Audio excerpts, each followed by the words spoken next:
Bien, buenos días queridos hermanos, sean bienvenidos a la casa del Señor. Yo creo que eso está funcionando. Vamos a ir al día, vamos a ir empezando la reunión de este día domingo, agradeciendo a Dios por cada uno de ustedes y también por los que no están hoy, como Daniel, Carola y Toby, que están escuchando, y por aquellos hermanos que todavía no han llegado, que están por venir. Así que tengamos una palabrita de oración primero, antes de empezar. Señor y Padre Celestial, te agradecemos una vez más por el día que nos has regalado, te agradecemos por estar en tu casa. Gracias por cada uno de los hermanos que se han tomado su tiempo para venir hoy aquí. Rogamos que estés bendiciendo este tiempo en comunión, este tiempo en alabanza, también al meditar en tu palabra en esta mañana. Te pedimos por aquellos hermanos que no están, por aquellas iglesias que también se están congregando en este día, pidiéndote, Señor, en especial por el pastor Daniel, por Carolina, por Toby y allí en Durazno. Rogamos que estés bendiciendo este tiempo, Señor, en el nombre de Jesús. Amén. Y vamos a empezar la alabanza en esta mañana con el siguiente coro, ahí Mario ya ahí proyectando. Oh, cuán profundo es su amor.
Sino que es por la gracia inmerecida del Señor.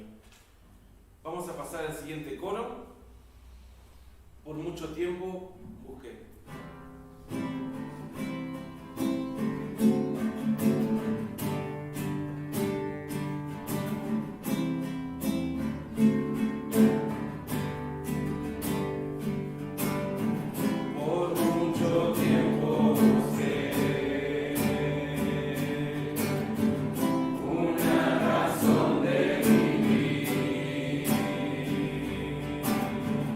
En medio de mil preguntas.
día. Van los niños, si quieren ir buscando en la primera carta de Juan.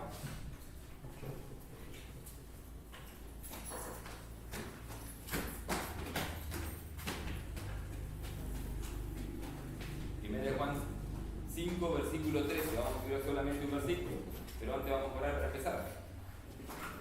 Amado Señor, nuevamente agradecemos el tiempo que podemos estar aquí en tu casa, reunidos alabando tu nombre, Señor, compartiendo tu palabra. Te pedimos que seas tú el que esté guiando cada cosa que se diga, Señor, que tú estés hablando en nuestros corazones, nos estés alentando y exhortando por medio de tu palabra. Seas tú el que esté guiando cada cosa que se diga y se haga. En el nombre de Cristo Jesús.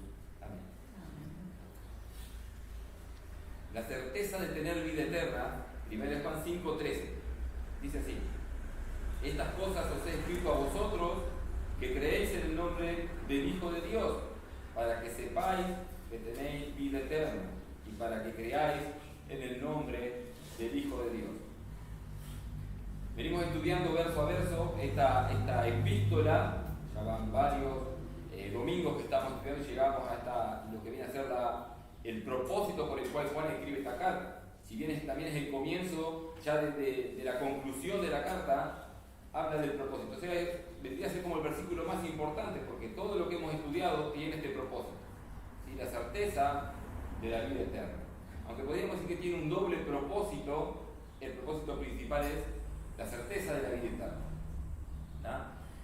Hemos visto a lo largo de esta carta enseñanzas doctrinales, enseñanzas morales, con ese propósito, ¿sí? Que tengamos la certeza de nuestra salvación. Podemos también ver en este versículo que se mencionan las únicas dos cosas que realmente importan en la vida del ser humano. Las únicas dos cosas que realmente importan en la vida del ser humano, de cualquier ser humano. Y no estoy hablando del estudio, no estoy hablando del trabajo, no estoy hablando de cómo formar una familia, no estoy hablando de la salud. ¿Tá? Estoy hablando de lo que menciona aquí Juan y Dios por medio de Juan, que es el conocer y creer en Cristo y la certeza de la salvación. A la luz de esto, todo lo demás que podamos tener en la vida viene a ser como basura, sin importancia para nosotros a la luz de esto. Si no tenemos esto, conocer y creer en Cristo, que esto tiene una relevancia eterna, ¿de qué va a servir nuestro estudio? ¿De qué va a servir nuestra salud? Si la eternidad no la vamos a pasar con Cristo. Juan escribe, como decía, el propósito de la carta, así como también lo hizo en el Evangelio de Juan. ¿Se acuerdan cuando estudiamos el Evangelio de Juan? Veíamos que ese Evangelio fue escrito, mostró aspectos y obras de Cristo con un propósito, y ese propósito era evangelístico. Dice en Juan 20:30, la conclusión o el propósito por el cual Juan escribe, obviamente movido por el Espíritu Santo, escribir palabra inspirada, el propósito por el cual escribe el Evangelio. Dice Juan 20:30 y 31, hizo además Jesús muchas otras señales en presencia de sus discípulos, las cuales no están escritas en este libro. ¿Tá? Pero estas, o sea, las que seleccionó Juan, pero estas se han escrito para que creáis que Jesús es el Cristo, el Hijo de Dios, y para que creyendo tengáis vida en su nombre. El propósito evangelístico para que crean que Jesús es el Cristo. El otro propósito que estamos estudiando hoy es aquellos que creen, que ya creen, esto es para creyentes, para cristianos, que tengan la certeza de la salvación. Y dice Juan, estas cosas os he escrito. ¿A qué se refiere? Bueno, a lo dicho en la carta, a lo que menciona la carta. Está hablando explícitamente de lo que escribió en la carta. Y queda bastante claro, no hay que darle mucha vuelta a esa explicación. Estas cosas os he escrito, está hablando de lo que escribió en la carta. Y destacando que escribe a creyentes. Dice, a vosotros que creéis en el nombre del Hijo de Dios. Es para creyentes. ¿No? Si no eres creyente, si no crees en el nombre del Hijo de Dios, esta certeza no es para ti. Esta certeza no es para ti. Este aliento no es para ti. Es para aquellos que por la gracia soberana de Dios pueden obedecer, por obra del Espíritu Santo, pueden obedecer su mandamiento. El mandamiento mencionado en 1 Juan 3:23, que dice, y este es su mandamiento, que creamos en el nombre de su Hijo Jesucristo. Mandamiento. Y nos amemos unos a otros. ¿Ah? Eso es obra del Espíritu Santo. Bueno, está mostrando evidencias en la carta de la verdadera salvación. ¿Ah? Obviamente solo para los que creen, como lo que le venían diciendo. En esta carta presenta quién es el verdadero Cristo, en defensa, claro, porque en el contexto se acuerdan que él está luchando contra los falsos maestros que venían con un Cristo nuevo. Entonces hace una defensa del verdadero Cristo, y esto es uno de los puntos para poder identificar si nuestra fe es verdadera, que ahora lo vamos a estudiar, ¿verdad? Vamos a ver que el creer simplemente o tener el conocimiento acerca de la persona de Jesucristo no es lo que salva, sino que someterse tener ese conocimiento y aparte someterse a su señorío. ¿Ah? Pero el punto principal, como les decía, es para que sepáis que tenéis vida eterna, seguridad de salvación. Pero también, como les decía, hay como un doble propósito. Fíjense que a lo último del versículo, y lo voy a tratar ahora para centrarme bien en la certeza de la salvación, dice, el segundo propósito dice, y para que creáis en el nombre del Hijo de Dios. Y parece entreverado esto, ¿no, verdad? Todos ya se dieron cuenta que Juan viene diciendo, escribo para ustedes que creen y el propósito para que crean. Como que parece medio contradictorio, ¿no, verdad? Tal vez se equivocó Juan, que estaba muy ancianito tal vez, en sus achaques se equivocó, obviamente que no fue así porque esto es palabra inerrante, inspirada por Dios. Juan está escribiendo a creyentes que están viviendo una dificultad teológica. Están siendo atacados por falsos maestros.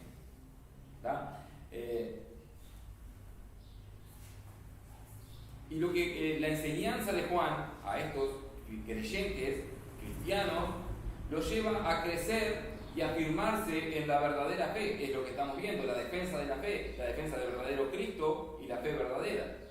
Entonces, cuando Juan dice, y para que creáis, o sea, ya creen, pero para que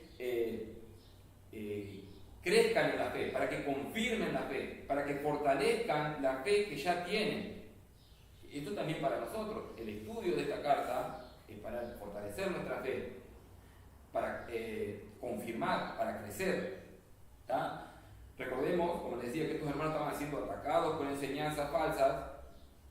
Recordemos también que ellos no tenían la Biblia, ellos tenían las palabras de Juan, el apóstol, y la palabra de los falsos creyentes. ¿Cómo iban a saber a quién creerle? Bueno, Juan escribe para eso. Pablo escribe algo similar acerca de el crecer en la fe. ¿Tá? Sí escribe para creyentes, pero es necesario. Debemos reconocer que para nosotros también es necesario tener aliento y que se nos confirme en la fe, que nos fortalezcan en la fe. Pablo escribe en 1 Tesalonicenses 3, del 1 al 3. Dice, por lo cual, no pudiendo soportarlo más, acordamos quedarnos solos en Atenas y enviamos a Timoteo, nuestro hermano, servidor de Dios y colaborador nuestro en el Evangelio de Cristo, para confirmaros y exhortaros respecto a vuestra fe. ¿Sí? Eso es lo que está haciendo Juan. A fin de que nadie, dice el versículo 3, se inquiete por estas tribulaciones, porque vosotros mismos sabéis que para esto estamos puestos. La situación de estos hermanos ahí era tribulación, pasando persecución. ¿Da? Y podían dudar y decir, bueno, entonces estaremos en la fe correcta, o será que Dios está enojado con nosotros. Dudas que sí van a venir. Estamos hablando de la certeza, y voy a decir después que la certeza es algo necesario y algo que sí o sí debemos tener. Pero es verdad que muchas veces vienen dudas a nuestra vida, cosas que también ya tratamos. Y acá estaban las tribulaciones, estaban los hermanos dudando y era necesario que alguien los confirmara en la fe. Le dijera, están en el camino correcto, a pesar de las tribulaciones. Hechos 14, escribe Lucas, Hechos 14, 21 y 22. Y después de anunciar el Evangelio en aquella ciudad y de hacer muchos discípulos, volvieron a Listra, a Iconio y a Antioquía, confirmando los ánimos de los discípulos, exhortándoles a que permaneciesen en la fe. A creyentes es esto, ¿no? Diciéndoles, es necesario que a través de muchas tribulaciones entremos en el reino de Dios. Otra vez, exhortación en la fe. Ya tenían fe, pero es necesaria esa exhortación. ¿Ah? Obviamente esto no es exclusivo para esos hermanos en el tiempo, esto es para la iglesia en sí, de todos los tiempos, de siempre. Y siempre necesitará y necesita exhortación y confirmación en la fe, que es lo que está haciendo Juan, exponiendo la seguridad de la salvación en el creyente. Para que sepáis que tenéis vida eterna, ahora sí dice Juan, para que estén, le dice Juan a los receptores de esta carta, y nos dice a nosotros hoy en día, Dios hablando por medio de Juan y por medio de esta carta, para que estemos seguros de que somos salvos, de que somos justificados por la sangre de Cristo. Y es muy importante porque esta seguridad nos motiva, esta seguridad de salvación nos motiva a dar nuestra vida a Él. Muchos mártires cristianos han muerto, muchos mártires cristianos están muriendo hoy en día, y las estadísticas dicen que hoy en día están muriendo más por el Evangelio de lo que murieron en los primeros siglos de la iglesia. Hay iglesia perseguida, porque nosotros no estemos viviendo en eso, hay iglesia perseguida y muriendo por el Evangelio, porque mueren, porque están seguros de que están en la verdad. Creo que nadie en su sano juicio moriría defendiendo una mentira. Están seguros de su salvación. No estoy diciendo que todos tengan una seguridad, una salvación verdadera, pero sí están seguros de la salvación. Ahora vamos a ver que también hay una seguridad que es falsa, pero hay muchos que mueren teniendo esa seguridad. Muchos cristianos hoy en día tienen que recorrer muchos kilómetros para congregarse, arriesgando su vida porque son perseguidos. ¿Por qué? Porque saben que están en la verdad, porque están seguros de su salvación. Bueno, hoy en día nosotros no pasamos por esos peligros. Hoy en día muchas veces ni siquiera nos congregamos, por más que vivamos cerca, por más que tengamos un auto, bueno, porque tenemos, claro, nuestras excusas. Uy, que tengo que limpiar la casa, uy, que tengo que hacer un mandado, uy, que tengo que terminar un trabajo, tengo que estudiar para un parcial, para un examen, lo que sea, y siempre tenemos excusas. Estos hermanos perseguidos recorren caminando muchos kilómetros, arriesgando su vida para recibir de la palabra de Dios. La pregunta es, ¿podemos estar seguros de nuestra salvación? Esta pregunta, yo leyendo los apuntes ayer de Tomás de la escuela, de la reunión de jóvenes, estaba también ahí. ¿Podemos estar seguros? Y la respuesta es sí, podemos estar seguros. Pero fíjense que la Iglesia de Roma, la llamada católica, falsa católica, porque en realidad no es la Iglesia católica que significa universal, esta Iglesia dice que no, que los cristianos no pueden asegurar esa salvación. En un concilio decidieron esto, en el concilio de Trento, y dijeron que aquel que asegura tener la salvación, que está seguro, es anatema y es excomulgado. O sea, están diciendo a lo que Juan es un maldito porque es anatema y lo excomulgaron. O sea, Juan no pertenecía a la Iglesia de Roma porque ellos ya lucharon. Pero los cristianos decimos sí, que es lo que decían los reformadores, por esto que se hace ese concilio. Los reformadores decían, podemos tener la seguridad de la salvación porque la Biblia lo dice. La Iglesia de Roma dice, no, porque ellos lo dicen. Ojo, no es solamente la Iglesia de Roma, que podría ser tal vez la más visible, pero ojo que en el campo evangélico, de aquellos llamados evangélicos, también pasa lo mismo. Y lamentablemente son los más. Porque estos evangélicos arminianos, que podemos decir arminianos de 5 puntos, como dicen algunos, están predicando que la salvación se puede perder. ¿Qué seguridad de salvación te da eso? Si te dice, bueno, sos salvo ahora, pero la podés perder. Eso no te da seguridad. Estos son, en el campo evangélico, lo que más predican. Se puede perder la salvación, eso es falso. Bíblicamente es falso. ¿No? Los reformadores, los cristianos, decimos que no. Que bíblicamente, si buscamos una definición de fe, no en un diccionario, sino en la Biblia, la esencia de la fe, la naturaleza de la fe, es la certeza. Si tenemos fe verdadera, vamos a tener esa certeza. Hebreos 11.1, definición de la fe, hablando de la Biblia. Dice Hebreos 11.1, es pues la fe, la certeza de lo que se espera, la convicción de lo que no se ve. Entonces, la esencia de la fe es certeza. Entonces, ¿se puede tener seguridad de la salvación, la certeza de la salvación? Y sí, porque si no, no tiene fe. Miren lo que decía Pablo, o escribió Pablo en Romanos 8:38 a 39. Dice, por lo cual estoy seguro. No dice, por lo cual yo me creo. Hay una diferencia entre creer y estar seguro. Entre creer o creerse y tener la certeza. Alguien se puede creer salvo y no serlo. Alguien se puede creer un caballo y no serlo. Alguien se puede creer, se puede autopercibir lo que sea y no serlo. Pero la naturaleza, la esencia, la identidad del cristiano es la certeza de la salvación. Parte de esa identidad, tenemos mucha identidad, somos la sal del mundo, somos la luz del mundo, pero también tenemos la certeza, estamos seguros de que somos salvos.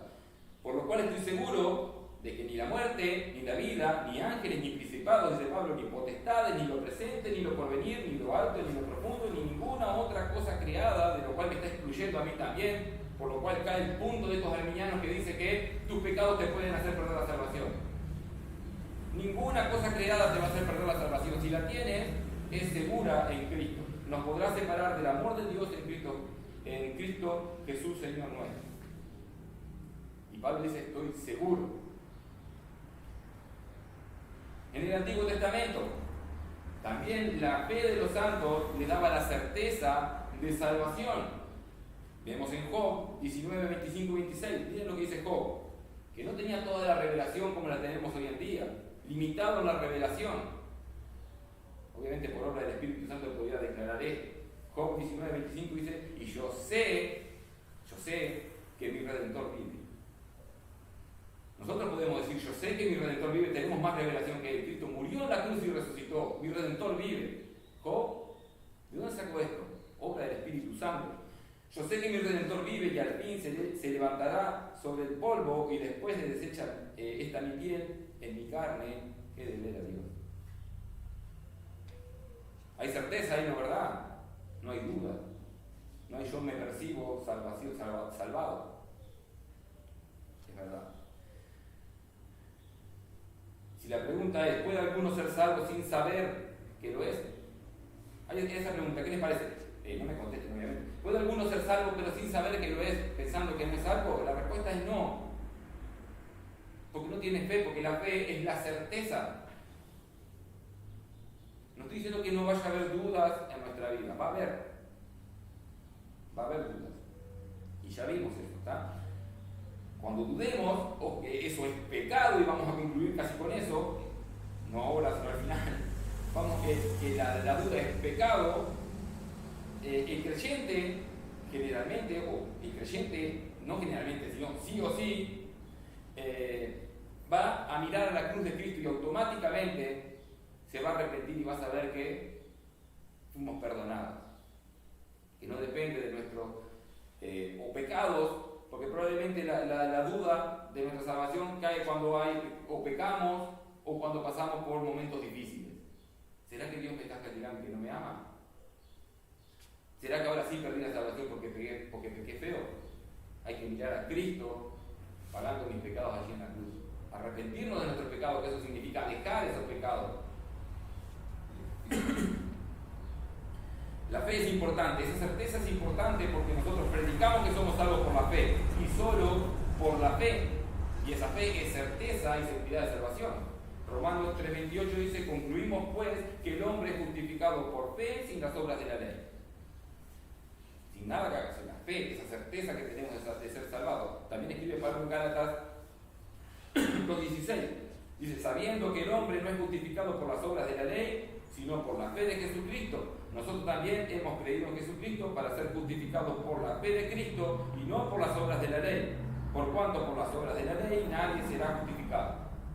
Eso es lo que predicamos nosotros, una salvación que es por fe.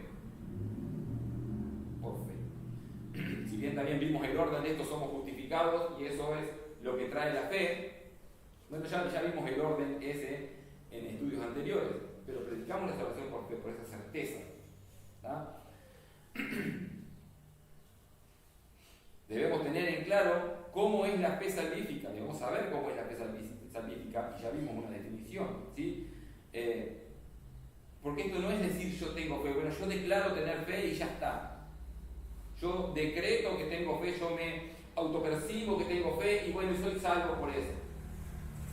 Porque el Evangelio liviano de hoy en día dice eso. Decreta, declara y eres salvo. Vive tu vida como quieras, pero si una vez tomaste una decisión, eres salvo. No, error, bíblicamente es falso, y vamos a verlo en los puntos que desarrolla Pablo, Juan, en un resumen de lo que es esta carta. Bueno, la certeza de la salvación le da una fe correcta, bíblica, y esa es la fe salvífica. Y es por esto que Juan escribe a la iglesia, nuevamente, Dios hablando a la iglesia, Dios hablando a nosotros por medio de Juan, para que examinemos nuestra fe, para que ellos examinen su fe y para que nosotros examinemos nuestra fe. ¿Sí? ¿Cómo vamos a examinar nuestra fe? ¿A como se nos antoje? Bueno, si Juan escribe una carta para que sepamos que tenemos vida eterna, vamos a examinarnos a la luz de lo que escribe Juan en esa carta. ¿Ah? Porque obviamente nos pueden decir la fe, esta cosa tiene fe, eres salvo, puedes declarar y ya, solamente por declararlo con tu boca ya eres salvo. Pero ojo, hay mucha gente, como decía hoy, que cree ser salvo porque tiene una fe, porque fe tiene todo el mundo. A ver, la fe generalmente a cada instante estamos ejerciendo fe. ¿Sí? Hoy nos levantamos y cuando nos bajamos de la cama, ¿quién estuvo pensando, ¿no será que se va a hundir el piso? ¿O ya tenía fe de que el piso no se hundía? Cuando venimos por la calle y vemos un semáforo en verde, estamos pensando, ¿no será que los dos semáforos están en verde y choco? ¿O ya tenemos fe de que nuestro semáforo está en verde, automáticamente el otro tiene en rojo? Puede pasar, pero generalmente ejercemos fe. Y la fe en sí, como les decía hace 15 días, la fe en sí no es lo que salva, sino el objeto de esa fe, que es Cristo. Muchos pueden decir, tengo fe, y esa fe no es salvífica. Bueno, tenemos ejemplos en la Biblia de personas que creen tener fe y no son salvos. Acá Jesús da una parábola con una profecía. En Lucas 13, 24 al 28 dice, esforzaos por entrar por la puerta angosta, porque os digo que muchos procurarán entrar y no podrán. Estos que procuran entrar y no pueden entrar, ellos creen ser salvos. Son aquellos que creen, que confían en su religión, que confían en sus obras. Su confianza, su certeza está errada. Creen tener fe en Cristo, sí creen tener fe en Cristo, pero no la tienen. Leía, esforzados a entrar por la puerta angosta, porque os digo que muchos procurarán entrar y no podrán. Después que el padre, versículo 25, después que el padre de familia se haya levantado y cerrado la puerta, y estando fuera, empecéis a llamar a la puerta diciendo, Señor, Señor, ábrenos. Y él respondiendo os dirá, no sé de dónde sois. Entonces comenzaréis a decir, delante de ti hemos comido y bebido, y en nuestras plazas enseñaste. Pero os dirá, os digo que no sé de dónde sois. Apartaos de mí vosotros, hacedores de maldad. Allí será el llanto y el crujir de dientes cuando veáis a Abraham, a Isaac, a Jacob y a todos los profetas en el reino de Dios y vosotros estéis excluidos. En esta parábola, en esta profecía del Señor, que se va a cumplir cuando Él regrese, vemos que estos que se creían creyentes, que se creían salvos, ¿cómo lo llaman? Lo llaman Señor, Señor. Señor, Señor. Están reconociendo el señorío de Jesucristo. Saben que Él es Señor. Esa repetición que hace Señor, Señor es un énfasis en el señorío del Señor Jesucristo. Fíjense que también ellos decían, o dicen ahí, delante de ti hemos comido y bebido, que en la cultura eso habla de comunión y de intimidad. También dice, y en nuestras plazas enseñaste. Le están diciendo, ¿que prendes la luz? Ahí está. Y en nuestras plazas enseñaste, le están diciendo, nosotros escuchamos tus enseñanzas, eres nuestro maestro, nuestro rabí, nosotros nos congregábamos a escuchar tu palabra. Tenían confianza en su religión, tenían comunión, según ellos, y estos mismos gnósticos decían tener comunión. Las falsas religiones dicen tener comunión con Dios también. Ellos también creían tener comunión con Dios. Nos congregábamos, escuchamos tus enseñanzas, sabemos mucho de tus enseñanzas, somos casi maestros, sabemos de tus enseñanzas. Bueno, todo eso le hacía tener certeza de salvación. Y claramente no eran salvos. Y la realidad es que muchos hoy en día creen ser salvos por una decisión que tomaron alguna vez en su vida, o porque se congregan en una iglesia, porque vienen a la iglesia. Ciertamente venir a la iglesia no salva a nadie. Venir a la iglesia no salva a nadie. Escuchar la palabra de Dios no te hace salvo. Es más, entender la palabra de Dios no te hace salvo tampoco. Mateo 7, 13 y 14 dice: entrad por la puerta estrecha, porque ancha es la puerta y espacioso el camino que lleva a la perdición, y muchos son los que entran por ella. Porque estrecha es la puerta y angosto el camino que lleva a la vida, y pocos son los que la hallan. Muchos religiosos creen que están pasando por la puerta angosta, confiados de su fe, pero la puerta es ancha. Les parece angosta porque vienen anchos, hinchados por sus buenas obras. Yo tengo todas mis buenas obras, esta puerta es la angosta. No pasa porque estás gordo con tu religión. Otros creen que son salvos porque caminan por el lado limpio del camino ancho. Porque yo antes de entrar en tal o cual religión, yo viví una vida mundana y ahora cambié. Bueno, si no estás en Cristo, estás caminando por el lado limpio del camino ancho que lleva a la perdición, que es la condenación, donde será el lloro y el crujir de dientes, como dice ahí. Un infierno, una eternidad de castigo. Venir a la iglesia no te salva, como te decía hoy, sino que ser la iglesia es lo que te asegura la salvación. Si estás viniendo a la iglesia y ves la iglesia como si fuera un club, como si fuera una organización, la iglesia es un organismo vivo cuya cabeza es Cristo. Si no eres parte de ese organismo, no eres la iglesia. Eres como un piercing en la iglesia, no eres parte del cuerpo, pero estás ahí. Ser la iglesia es lo que te asegura la salvación, y esto es por medio de la obra de Cristo. Es la palabra aplicada en nuestro ser por obra del Espíritu Santo lo que te mueve el arrepentimiento y lo que te da la fe verdadera. Solamente la obra de Cristo. Ahora sí podemos ver por qué Juan escribe esta carta, ¿no verdad? Es importante que tengamos la seguridad de salvación. ¿Sí? Es importante tener la seguridad de salvación, y es importante que nos examinemos si nuestra fe es la correcta, a la luz de lo que escribe Juan, que es palabra inspirada de Dios, es palabra de Dios, es Dios hablando. Estas cosas os he escrito a vosotros que creéis en el nombre del Hijo de Dios, a la iglesia, para que sepáis que tenéis vida eterna. Se refiere a todo lo escrito en la carta, como decíamos. Escribe para que nos examinemos, y escribe básicamente en 3 puntos. En realidad los estudios en general los separan en 2 puntos, pero a mí me pareció importante agregar uno tercero. ¿Sí? ¿Por qué? Porque teniendo en cuenta, como les decía hoy, que estos hermanos no tenían la palabra de Dios, como tenemos hoy en día, eso no los hace menos creyentes. Podemos ver cómo Job, con menos revelación que nosotros, podía decir: yo sé que mi Redentor vive. Ellos no tenían la palabra de Dios, porque en realidad, de última, el que aplica la palabra de Dios es el Espíritu Santo. Pero en sí ellos no tenían la ventaja que tenemos. Nosotros estamos en ventaja hoy en día. Tenemos la palabra de Dios y podemos estudiar lo que enseñaba un apóstol y otro y comparar. Ellos tenían la palabra del apóstol Juan. Tal vez, obviamente habían escuchado a Pablo, que había fundado la iglesia en la región de Éfeso, pero también venían estos falsos maestros que eran mucho más, con nuevas enseñanzas. ¿A quién creer? Estos 3 puntos que yo puse como evidencias de la verdadera fe. La primera le puse la autoridad apostólica del mensaje. ¿Sí? La segunda son cuestiones doctrinales, y la tercera son cuestiones morales. Primero, como decía, la autoridad apostólica. Juan tiene que decir: bueno, a ver, está el mensaje de los falsos maestros, está el mensaje mío, dice Juan, que en realidad es el mensaje de Cristo. ¿Cuál pesa más? ¿Cuál pesa más? Porque obviamente estos falsos maestros también decían tener revelación de Dios.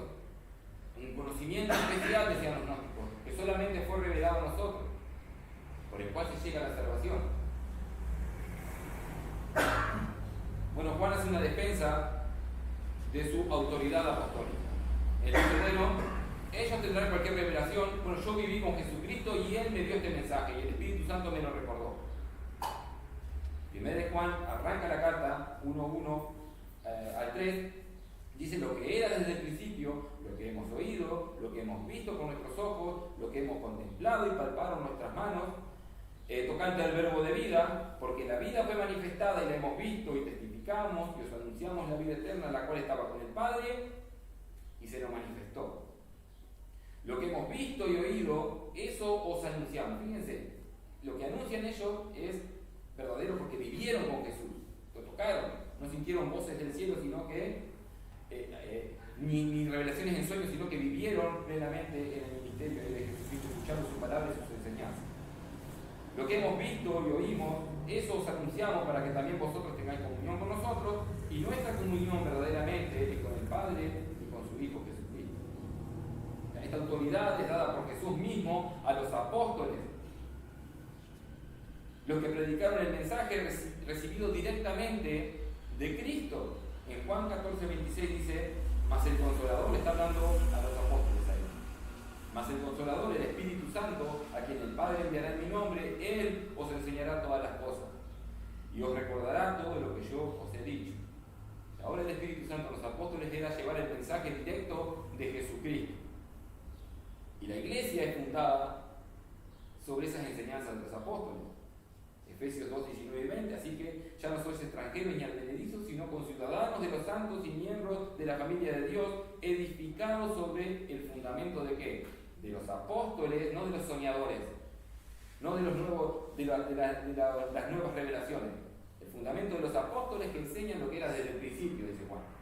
El fundamento de los apóstoles y los profetas, siendo la principal piedra del ángulo Jesucristo mismo. Nadie va a llegar a esa verdadera salvación, ni a tener una certeza de salvación, sino por medio de creer en Jesucristo por el mensaje de los apóstoles. Juan 17, 20 y 21 dice: mas no ruego solamente por estos, no ruego solamente por los apóstoles, dice los 11 que estaban ahí, sino también por los que han de creer en mí por la palabra de ¿quién? De los apóstoles. Para que todos sean uno, que es lo que está diciendo Juan en 1 Juan 1:1, para que todos sean uno, como tú, Padre, en mí y yo en ti, también ellos sean uno en nosotros, para que el mundo crea que tú me enviaste. La autoridad apostólica, yo la vi importante exponerla acá, porque Juan está exponiendo su autoridad para decir: mi mensaje es verdadero, recibido por Cristo directamente, y los otros son charlatanes, lobos rapaces, traen doctrinas de demonio, son anticristos. Como aplicación, debemos preguntarnos qué es lo que creemos. ¿Sí? Lo que creo está fundamentado en las enseñanzas de los apóstoles. Lo que estoy diciendo está fundamentado en la Biblia. La enseñanza de los apóstoles y los profetas, como dice ahí en el versículo de Efesios, es toda la Biblia. ¿Que hablan de quién? De Jesucristo. A la luz de la nueva revelación del Nuevo Testamento, podemos interpretar claramente el Antiguo Testamento que apunta a ¿quién? A Cristo. ¿En qué se basa la diferencia? ¿En historias? ¿En sentimientos? Ay, yo siento que mi piel se pone de gallina, acá debe estar Dios. Eso es lo que buscan las grandes iglesias llenas de personas, con música estridente, con luces bajas y todo movido para que la gente tenga sentimientos y crea que es algo solamente por esos sentimientos. Ni que hablar de los espectáculos de magia cristianos que hacen ahí con esos milagros y esas cosas. Atraen mucho. ¿En qué creo yo? ¿En lo que dice la Biblia o en esos espectáculos? Debemos entender que no hay una nueva revelación y no va a haber una nueva revelación. ¿Sí? Que Dios no cambia.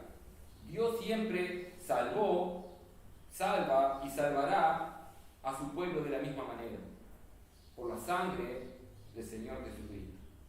Siempre usó el mismo método para salvar. Y nadie es salvo sin la sangre de Jesucristo. Nadie se salvará y nadie fue salvo en el pasado, sino por la sangre del Cordero, de Cristo Jesús. ¿Sí? En el siglo I los cristianos eran salvos por la obra de Cristo. Hoy, 2000 años más tarde, ¿cómo nos salvamos los cristianos? Por la obra de Cristo. Si Cristo no viene antes, 10.000 años más tarde, ¿cómo se van a salvar? Por la obra de Cristo. ¿Cómo se salvó Job, Moisés, Abraham? Por la sangre de Cristo.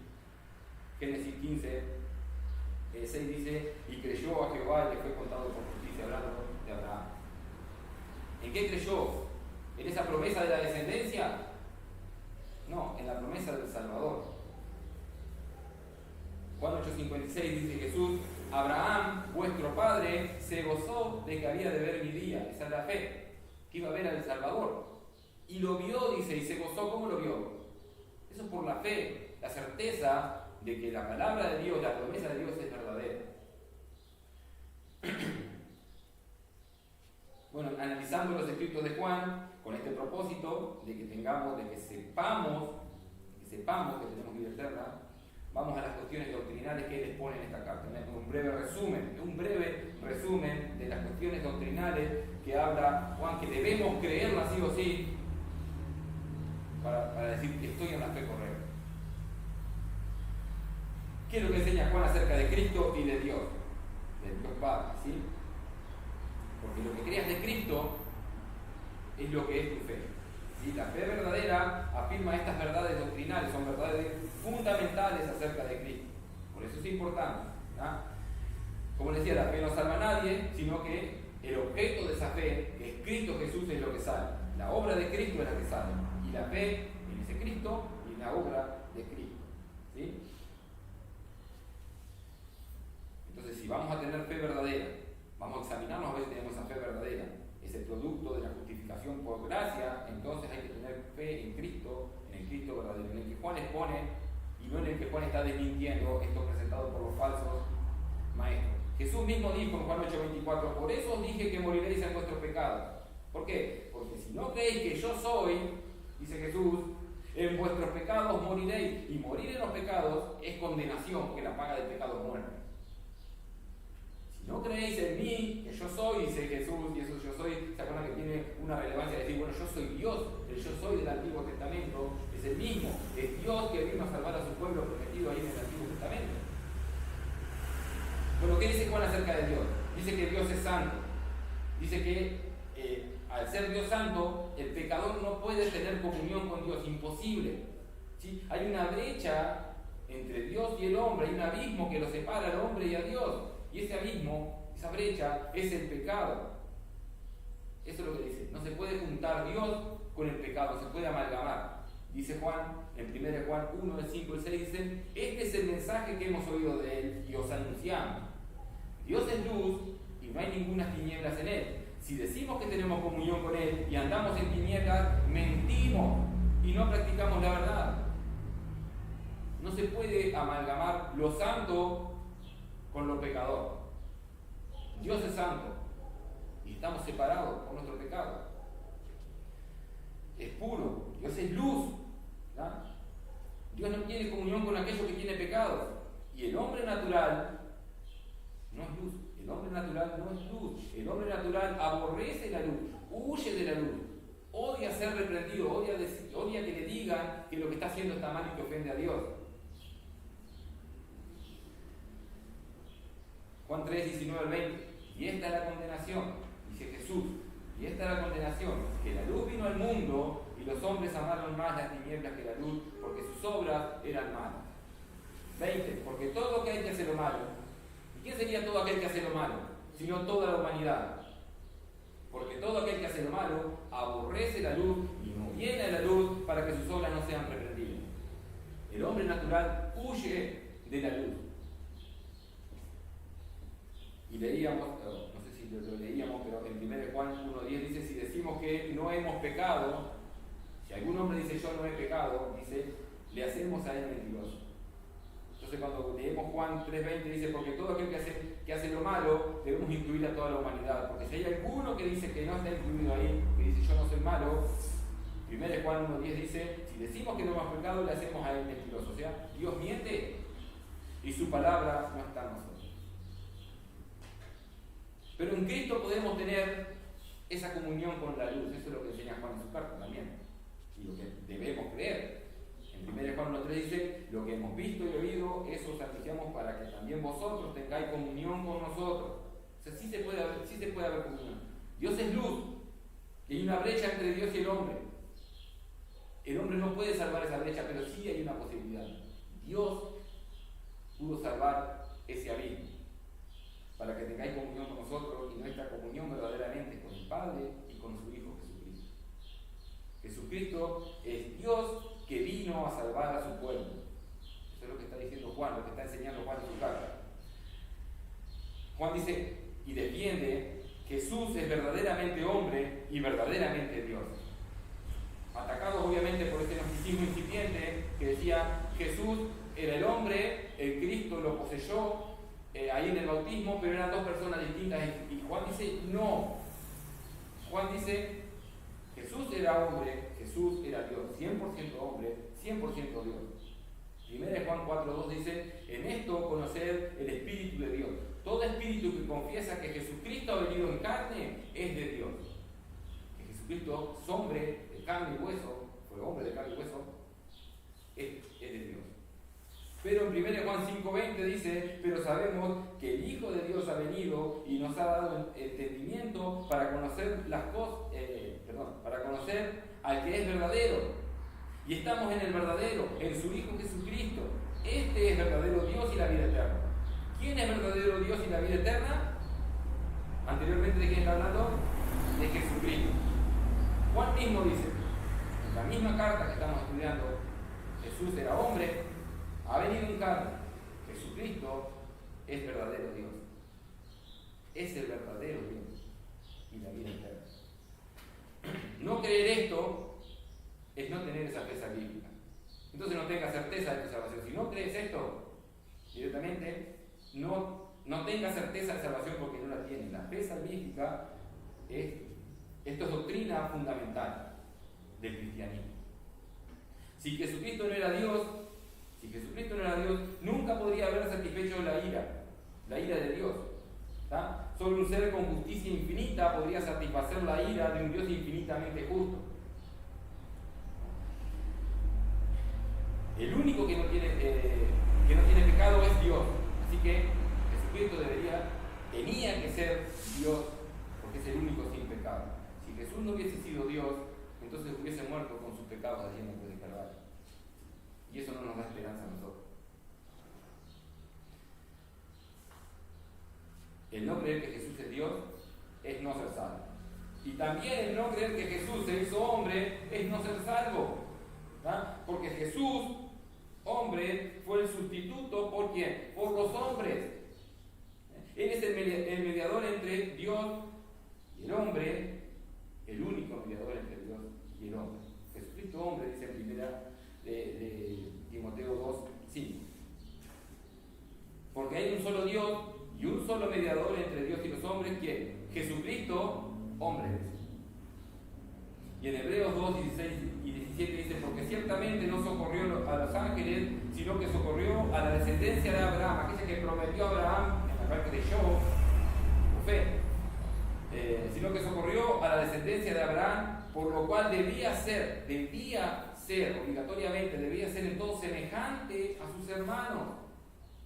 Tenía que ser hombre para venir a ser misericordioso y fiel sumo sacerdote en lo que a Dios se refiere, para expiar los pecados del pueblo. Así decíamos, si Jesús no era Dios, tuvo que pagar por sus pecados. Si Jesús no era hombre, no podía expiar los pecados de su pueblo. Entonces Jesús era 100% hombre, y eso es lo que defiende Juan, y eso es lo que creemos los creyentes, los cristianos. ¿Sí? Debía ser un hombre para ser nuestro representante delante de Dios, pero sin pecado, como dice en 2 Corintios 5:21. El que no conoció pecado es Cristo, ¿no es verdad? El que no conoció pecado por nosotros lo hizo pecado. En todo semejante a nosotros, un hombre, pero sin pecado. Es por esto mismo que también, otro punto del cual toca Juan, es que Cristo es nuestra propiciación. Propiciación por nuestro pecado. En 1 Juan 2:1 y 2 dice, hijitos míos, estas cosas os escribo para que no pequéis. Y si alguno hubiere pecado, abogado tenemos para con el Padre, Jesucristo el justo.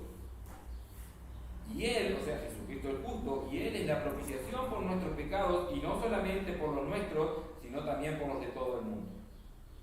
Aclaramos que sino también por los de todo el mundo no se refiere a todas y cada una de las personas, porque aquellos que están en el infierno o que irán al infierno después también no tienen propiciación. Eso ya lo aclaramos en el estudio cuando vimos en Juan 2.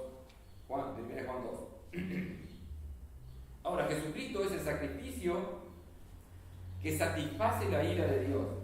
Ese sacrificio en forma sustitutiva, en forma vicaria por nosotros. Eso lo debemos creer también, es parte de la fe o de la doctrina fundamental. Cristo llevó mis pecados allí en la cruz del Calvario. Obviamente esto es un breve resumen de lo que Juan dice en su carta, ¿no? Y en su defensa del verdadero evangelio y para que tengamos certeza de esa salvación.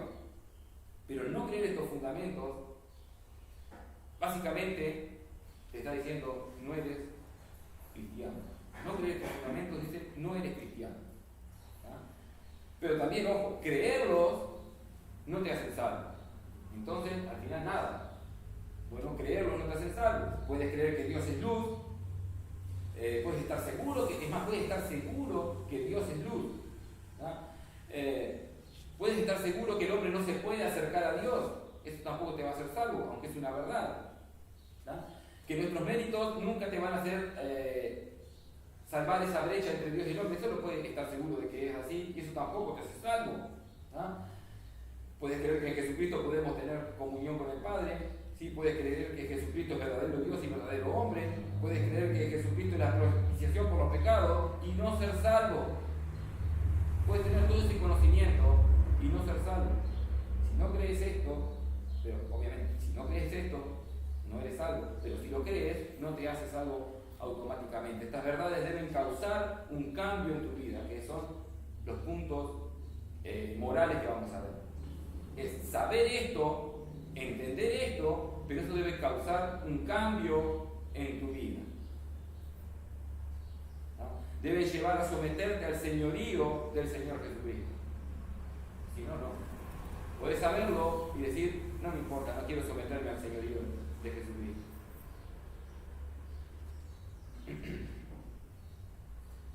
Ahora vamos a ver qué serían estos cambios de vida, porque como les decía, ahora puede ser que vaya a una religión X, falsa religión X, y decir, bueno, yo antes vivía de una forma, era un borracho, un mujeriego, y ahora ya no lo soy, por eso estoy en la verdadera religión, eso es falso.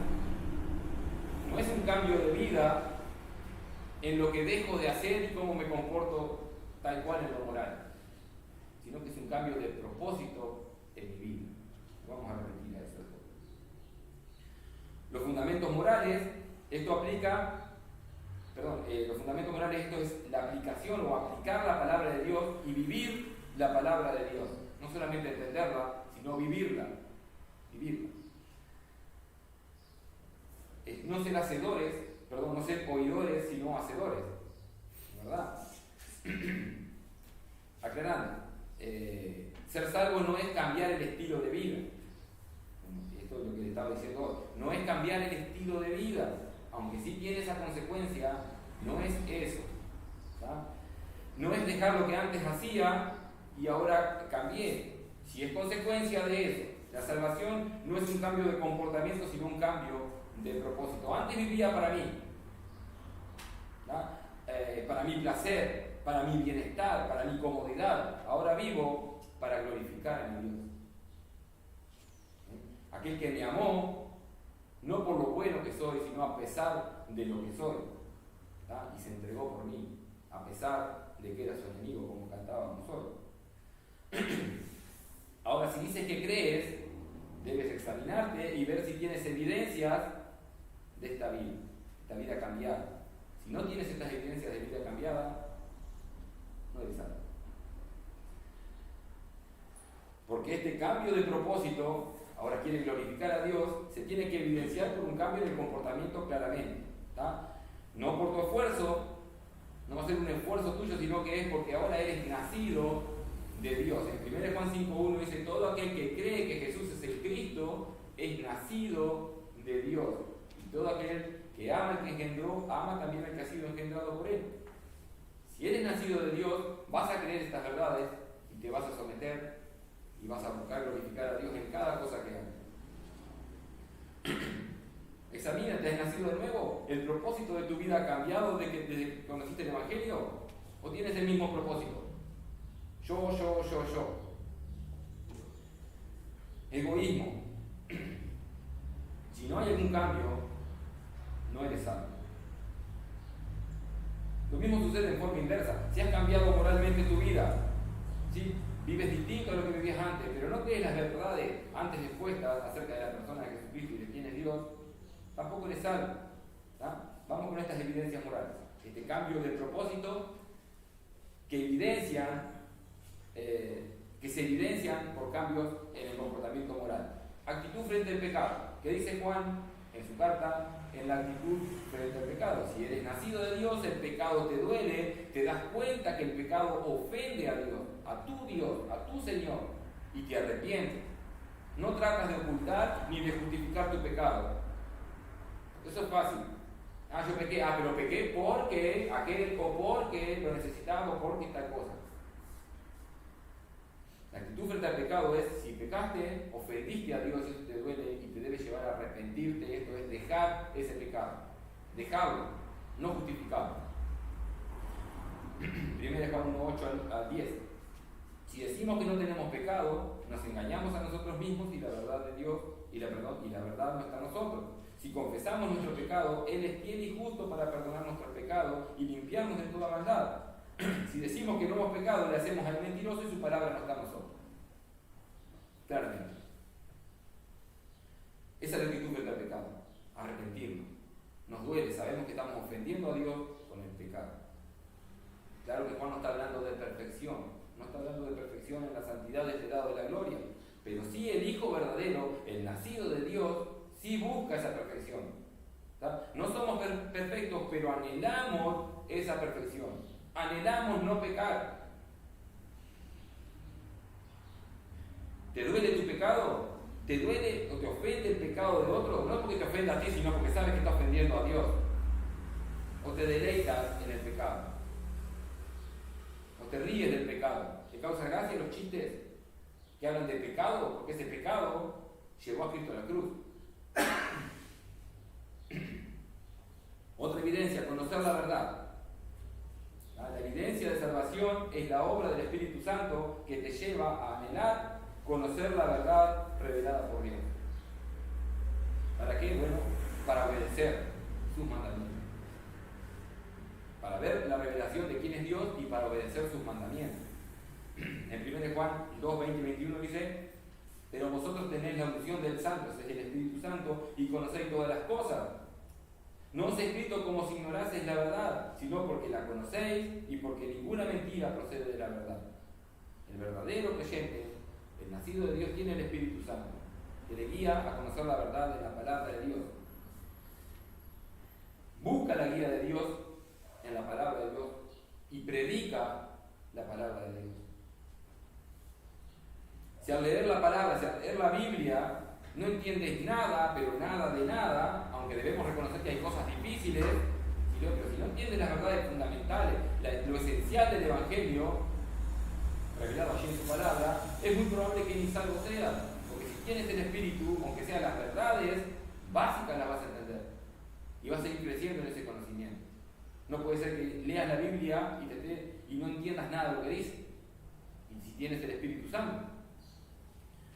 En 1 Juan 1:10 dice, si decimos que no hemos pecado, le hacemos el mentiroso, dice, y su palabra no está en nosotros. ¿No está en nosotros su palabra? Si está el Espíritu Santo en nosotros, su palabra debe estar en nosotros. No estoy hablando de que todos vamos a ser unos maestros y eruditos en la palabra de Dios. Pero lo esencial, como Job, lo esencial lo vamos a entender. Vamos a tener una revelación básica y vamos a crecer en el conocimiento de su palabra. No nos podemos quedar estancados. La palabra de Dios permanece en los hijos de Dios. La palabra de Dios permanece en ti. 1 Juan 2:14 dice: os he escrito a vosotros padres porque habéis conocido al que es desde el principio. Os he escrito a vosotros jóvenes porque sois fuertes y la palabra de Dios permanece en vosotros. La palabra de Dios permanece en nosotros. Dice: y habéis vencido al maligno. La palabra permanece y agrega: habéis vencido al maligno, que esto es otra evidencia. Vencemos el pecado. Vencemos al maligno, al pecado, a nuestro viejo hombre vencemos. El verdadero creyente no practica el pecado. El pecado no es lo habitual en la vida del verdadero creyente. Esta es una evidencia. También. 1 Juan 3, 6 al 9. Todo aquel que pertenece en él, que permanece en él, no peca. Todo aquel que peca no le ha visto ni le ha conocido. Para conjugar mejor los verbos sería: todo aquel que permanece en él no está pecando, es un continuo. ¿tá? Y todo aquel que está pecando, que vive en pecado, no le ha visto ni le ha conocido. Lo aclaran los versículos que siguen. Dice, hijito, nadie os engañe. El que hace justicia es justo como él es justo. Dice, el que practica el pecado. El que practica el pecado es del diablo, porque el diablo peca desde el principio. Para esto apareció el Hijo de Dios, para deshacer las obras del diablo. Repite, todo aquel que es nacido de Dios, todo aquel que es nacido de Dios, todo aquel creyente, el cristiano verdadero, no practica el pecado. No vive una vida en pecado. Su estilo de vida no es el constante pecado. ¿Sí? Reconoce su pecado y se arrepiente, lo deja. Le duela a quien le duela, lo deja. Pierda lo que pierda, lo deja. Así sea su vida, así sea su trabajo, así sea su bienestar económico, lo deja. Otra evidencia es el amor a Dios. 1 Juan 5, ya estamos terminando, ¿sí? 1 Juan 5, 2. Dice, en esto conocemos que amamos a los hijos de Dios, cuando amamos a Dios y guardamos sus mandamientos. El amar a Dios nos lleva a guardar sus mandamientos. Claramente que cada uno de estos puntos están entrelazados uno con otro. ¿Sí? Si amamos a Dios, vamos a obedecerlo. Obedecerlo implica que debo conocer de su palabra, buscar en su palabra sus mandamientos para poder obedecerlo. El amar a Dios nos lleva a guardar sus mandamientos y esto nos lleva a crecer en el conocimiento de su palabra. ¿Sí? No vemos sus mandamientos como algo gravoso, algo pesado para nosotros, sino que nos deleitamos, como dice el salmista, en sus mandamientos, en su palabra. No es el legalismo de que por miedo Dios me va a castigar, sino que me gozo en buscar su gloria en su palabra, en ver su gracia, en ver su grandeza. Y al ver mi bajeza, según la palabra de Dios, me gozo en que Él me amó. Y aún así, Él se humilló y murió por mí en la cruz del Calvario. Otra evidencia es el amor a los demás, a los hermanos, y este punto es extenso en esta carta de Juan, el amor a los hermanos. 1 Juan 4:7 dice, amados, amémonos unos a otros, porque el amor es de Dios. Todo aquel que ama es nacido de Dios y conoce a Dios. El que no ama no ha conocido a Dios, porque Dios es amor. El Hijo de Dios no aborrece a nadie. 1 Juan 3:15, todo aquel que aborrece a su hermano es homicida. Sabemos que los homicidas no van al cielo, ¿verdad? Todo aquel que aborrece a su hermano es homicida, y sabéis que ningún homicida tiene vida eterna permanente en él. El amar a los demás es cumplir la ley. Y Juan, como les decía, habla largamente de esto en la carta, es repetitivo en esto, pero Pablo lo resume de esta manera en Romanos 13. Romanos 13, del 8 al 10. Dice, no debáis a nadie nada, sino el amaros unos a otros, porque el que ama al prójimo ha cumplido la ley. Porque no adulterarás, no matarás, no hurtarás, no dirás falso testimonio, no codiciarás. Y cualquier otro mandamiento, en esta sentencia se resume. Amarás a tu prójimo como a ti mismo. El amor no hace mal al prójimo, así que el cumplimiento de la ley es el amor. Un buen resumen. ¿Estamos obedeciendo a Dios? Bueno, el amor evidencia esto. Para terminar, si eres hijo de Dios, si has nacido de Él, tienes estas evidencias. No estoy hablando de perfección, pero tienes estas evidencias y eres salvo. Debes tener la seguridad de salvación, claramente, no debes dudar. Dudar es pecado, ¿sí? Porque la fe verdadera, por definición bíblica, es certeza, Hebreos 11:1. Dudar de tu salvación es ofender a Dios. Alguien dijo que es una afrenta a Dios, creo que fue Martin Lloyd-Jones que dijo esto, no estoy seguro, pero dijo, dudar de la salvación es una afrenta a Dios. Está ofendiendo al Dios Trino, al Dios Padre, Hijo y Espíritu Santo. Cuando dudas de tu salvación, le estás diciendo a Dios, bueno, no es verdad tu promesa. Dios dice que te salvó. Bueno, vos decís, no es verdad tu promesa porque estás dudando. Dice que Dios Hijo, que Jesucristo, le dice a Jesucristo, tu sacrificio no es suficiente. Le dices al Espíritu Santo que no te ha convencido por completo de pecado, de justicia y de juicio. Dudar de tu salvación, estás pecando. Cuando lleguen las dudas, que obviamente van a llegar, sean por tribulación o sean por pecado en tu vida, predícate a Cristo. Mira a Cristo en la cruz del Calvario y arrepiéntete. Y vas a saber que tienes vida eterna. Estas cosas os he escrito a vosotros para que creáis en el nombre del Hijo de Dios, para que sepáis que tenéis vida eterna. Dios quiera que seamos alentados por estas palabras, que esta salvación, que es ciertísima para los hijos de Dios, porque Dios no miente, ciertísima es para nosotros, que estas verdades nos lleven a crecer en la fe y nos lleven a crecer en santidad. Vamos a orar. Amado Señor, te agradecemos por tu palabra, Señor. Agradecemos también, Señor, por tu Hijo Jesucristo que murió allí en la cruz del Calvario, Señor. Gracias por la salvación que nos has regalado, Señor.